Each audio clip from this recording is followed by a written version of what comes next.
오늘 저는 여러분과 함께 예수 그리스도로 말미암는 삶이라는 제목으로 은혜를 나누고자 합니다. 우리가 성경을 보면 정말 많은 사람들을 보게 되는데 사람마다 특이하죠. 근데 오늘 본문 로마서를 기록한 사도 바울은 정말 특이한 사람 중에 하나입니다.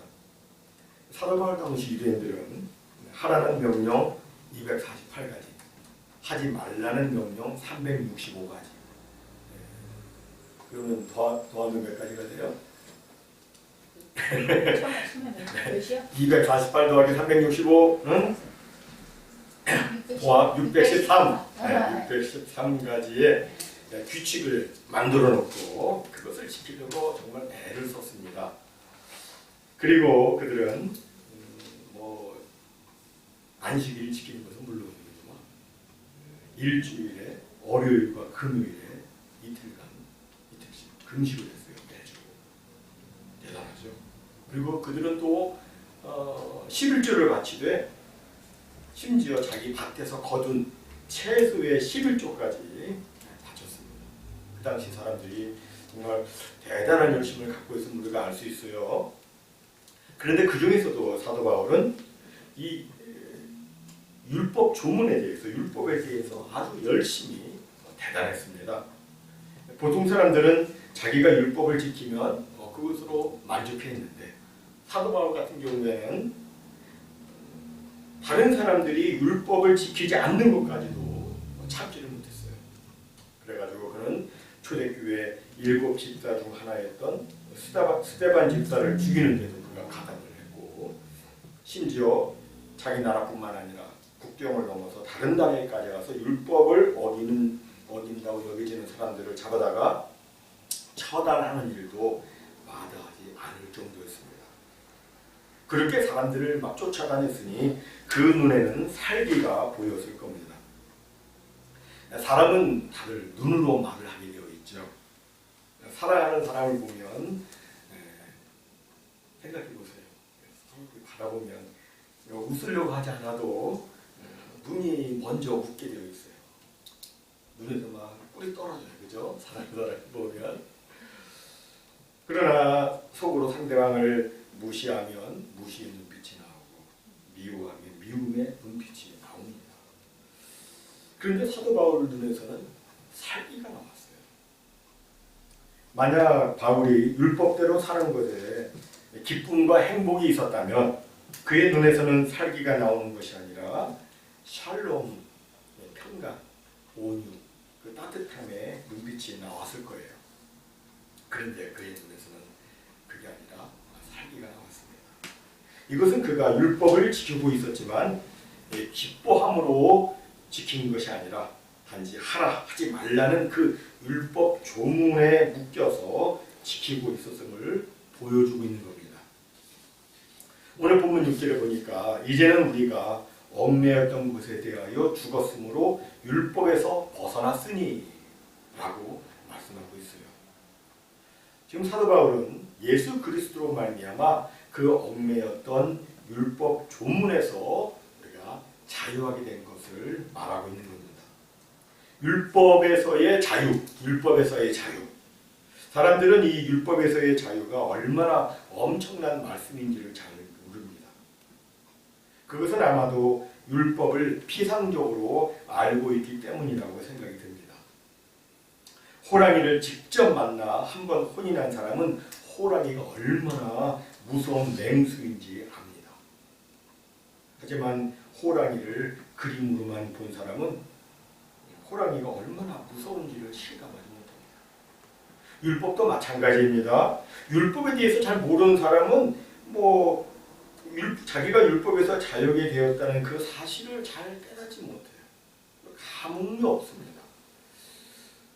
하지만 율법을 지키려고 정말 율법대로 살아보려고 막 애를 써본 사람은 율법에서 자유하게 되었다는 사실이 얼마나 엄청난 말씀인지를 잘 압니다.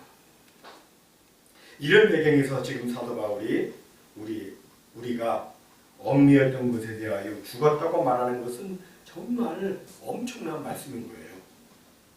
그런데 문제는 오늘날 어떤 사람들은 율법은 고사하고 예수 믿는 것을 얽매이는 것으로 생각하는 사람들이 있다고 하는 거예요. 혹시 여러분 가운데서 다른 사람들은 예수 믿지 않아서 이것저것 자기 하고 싶은 대로 마음껏 하며 살 수 있는데 나는 예수를 믿어서 그렇게 하지 못한다라고 생각하는 분이 계시다면 그것은 얽매여 있는 모습입니다. 이렇게 되면 예수 믿는 것이 기쁨이 아니라 갈등이 됩니다. 이것은 신앙생활을 하는 것이 아니라 종교생활을 하는 겁니다. 기독교의 참맛을 알지 못하고 그저 종교적 차원에 머물러 있는 생활입니다. 율법에 매이게 되면 기쁨도 없고 감격도 없습니다. 그냥 고리타분하고 지루합니다. 본래 우리 기독교는 기쁨의 종교이고 그리고 감격의 종교입니다. 기독교는 주님과의 사랑의 관계 속에서 주님이 내게 주신 그 모든 은총을 내가 무엇으로 보답할까 하며 기쁨과 감사로 말씀을 지키는 것이지 단지 하라 하지 말라는 말씀에 국한해서 거기에만 얽매여 사는 그런 종교가 아닌 겁니다. 이것을 오늘 본문 6절 하반절에서 사도 바울은 이렇게 표현을 했습니다. 율법 조문에 묵은 것으로 아니할지니라. 다시 말해서 기독교인의 삶은 옛 율법 조항, 곧 율법 조문에 얽매여서 사는 삶이 아니라는 겁니다. 그럼 율법 조문에 얽매여서 사는 삶과 예수 그리스도로 말미암아 사는 삶 사이에는 어떤 차이가 있는 것일까요? 첫 번째로 삶의 동기가 다릅니다. 사람들이 율법이나 도덕을 행하는 일반적 동기는 육신적 동기라고 말할 수 있습니다. 육신적 동기. 오늘 본문 5절에 보니까 우리가 육신에 있을 때는 이라는 말이 나오는데 여기 육신이라는 말은 우리의 이 육체, 이 바디를 의미하는 것이 아니라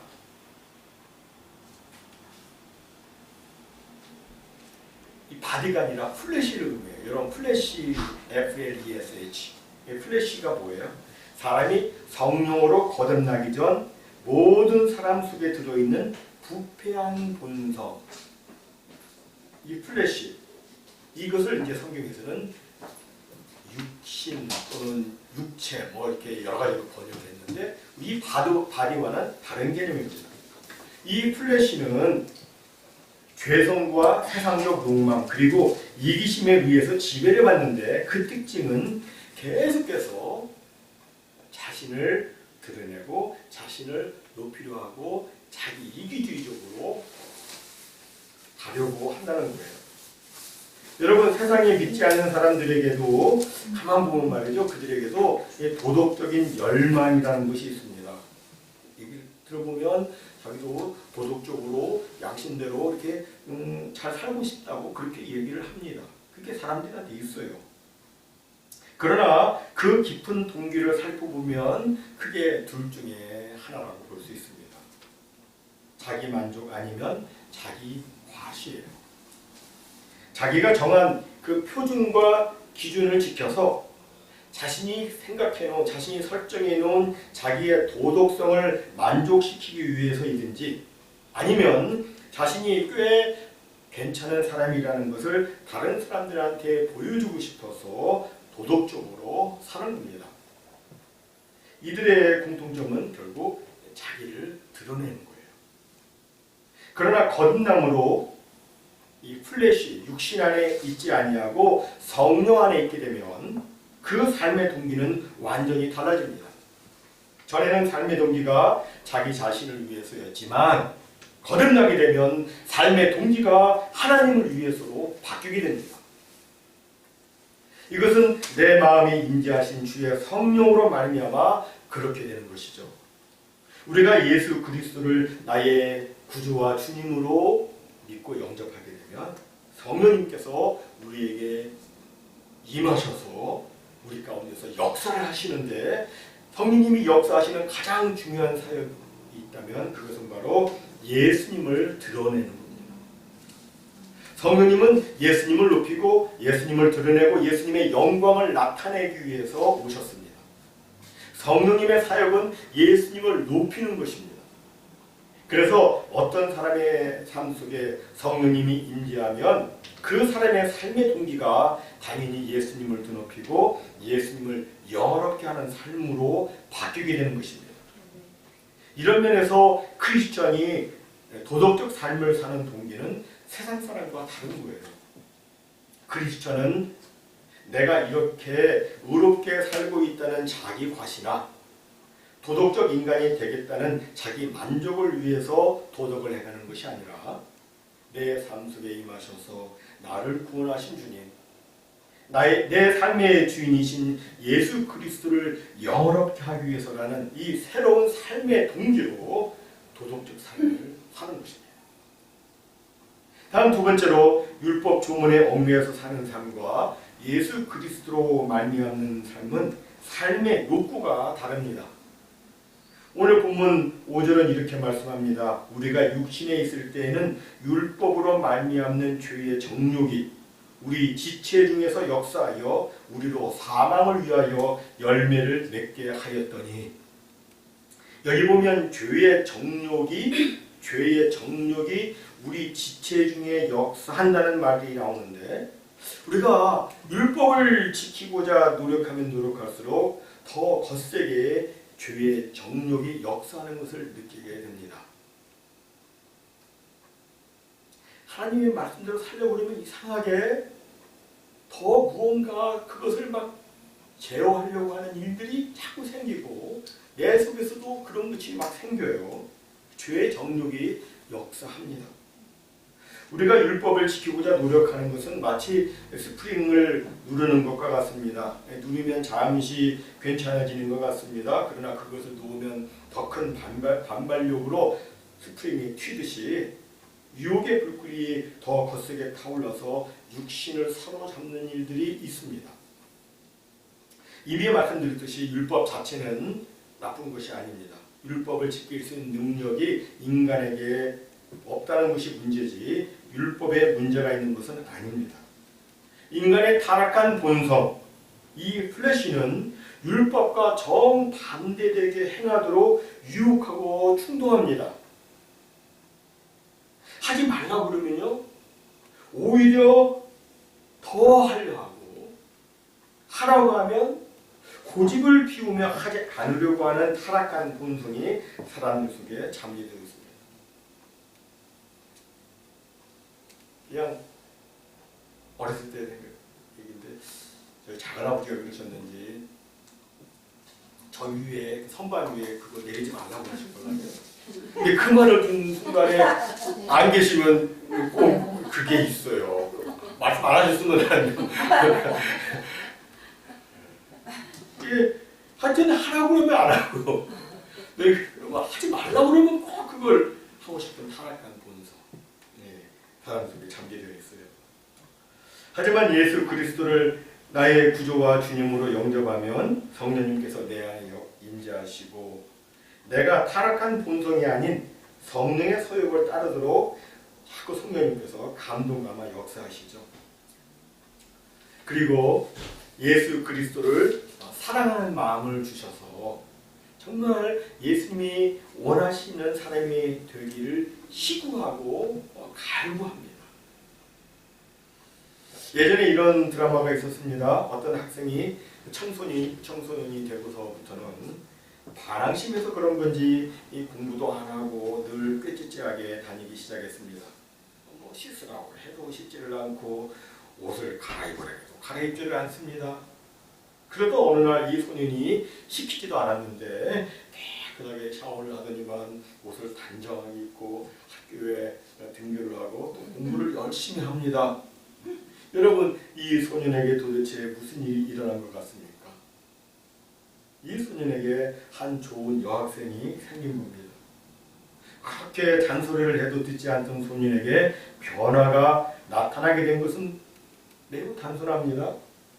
아름답고 청초한 사랑의 대상을 만났기 때문입니다.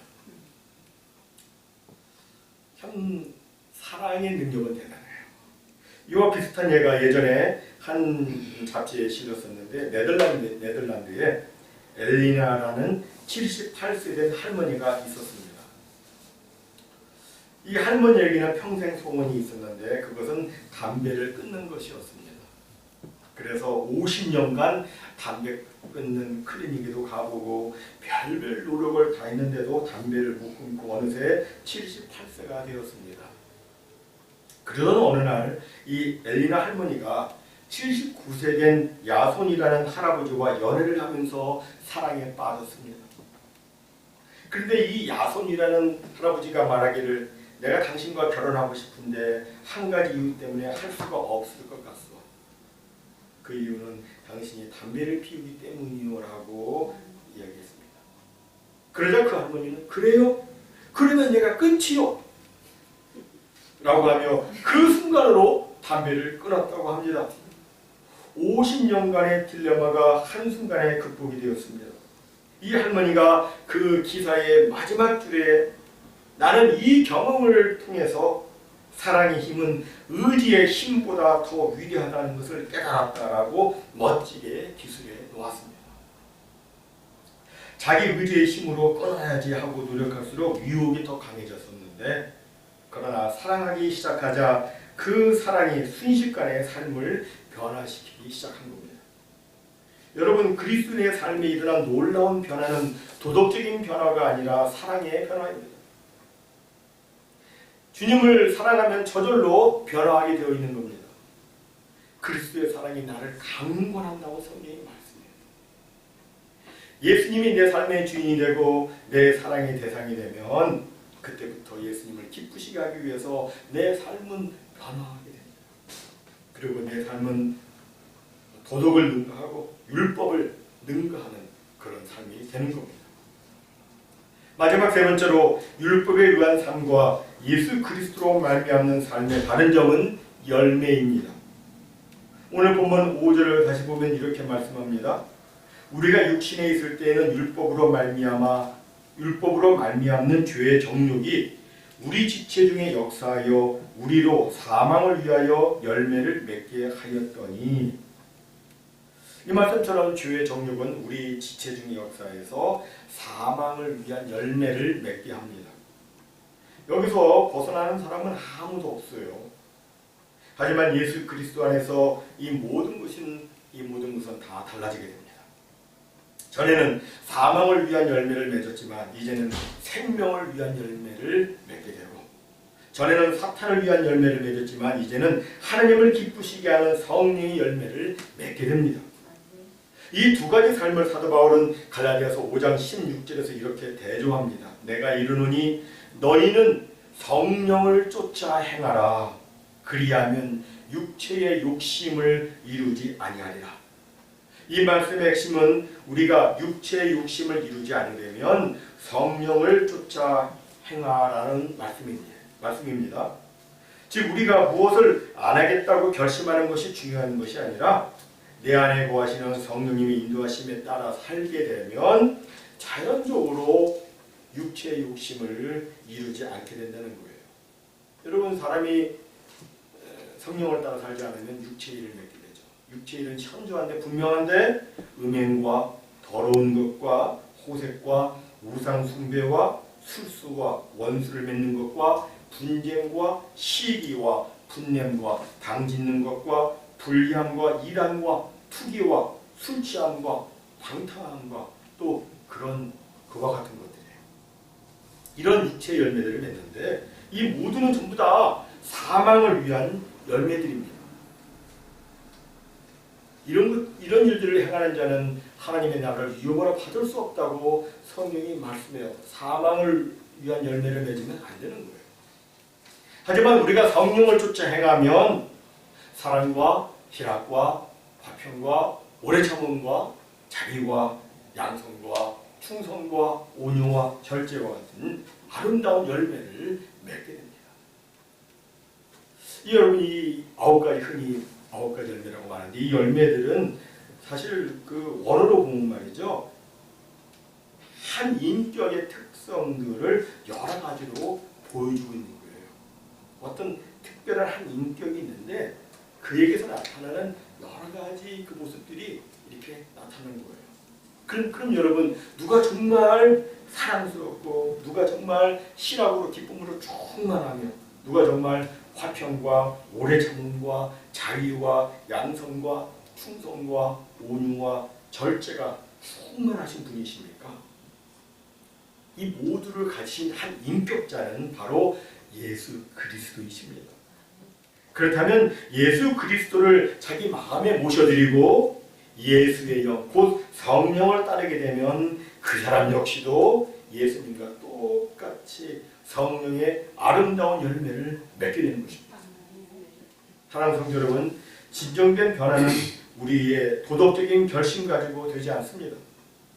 바르고 의롭고 선하게 살겠다고 하는 의지나 열망 가지고도 안 됩니다. 변화는 오직 예수 그리스도로 말미암아 가능합니다. 예수 그리스도를 제일로 사랑하게 될 때 예수 그리스도를 전심전력 나의 마음과 생각과 뜻과 온 힘을 다해서 사랑하게 될 때 내 결심으로 바꿀 수 없고 내 의지와 열망으로도 바꿀 수 없는 일들이 바뀌게 되는 놀라운 변화의 역사가 나타나게 되는 것입니다. 사랑하는 성도 여러분, 율법 조문은 사람을 묶어가지고 나쁘게 변질시키지만 나쁘게 하면 상태를 악화시키죠.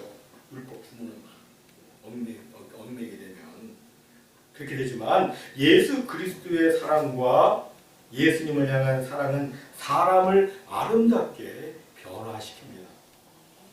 오늘 하나님께서 우리에게 주시는 메시지는 분명합니다. 그것은 바로 우리가 율법에 얽매여서 신앙생활을 하는 것이 아니라 예수 그리스도로 말미암아 기쁨과 감사로 신앙생활을 해야 한다는 겁니다. 모쪼록 율법 조문의 묵은 것을 버리고 영의 새로운 것으로 하나님을 섬기는 우리 모두가 되기를 바랍니다. 육신의 생각, 육신의 소욕을 따르지 말고 성령의 생각, 성령의 소욕을 따르는 우리가 되기를 바랍니다. 더 이상 과거의 실패, 아픔과 상처, 율법 조문에 얽매인 종교 생활이 아니라 주님 주시는 자유함 속에서 믿음의 길을 힘차게 달려나가며 성령의 인도하심 가운데 성령의 열매를 주렁주렁 아주 풍성하게 맺는 축복된 우리 모두가 다 되시기를 예수님의 이름으로 축원합니다. 아멘.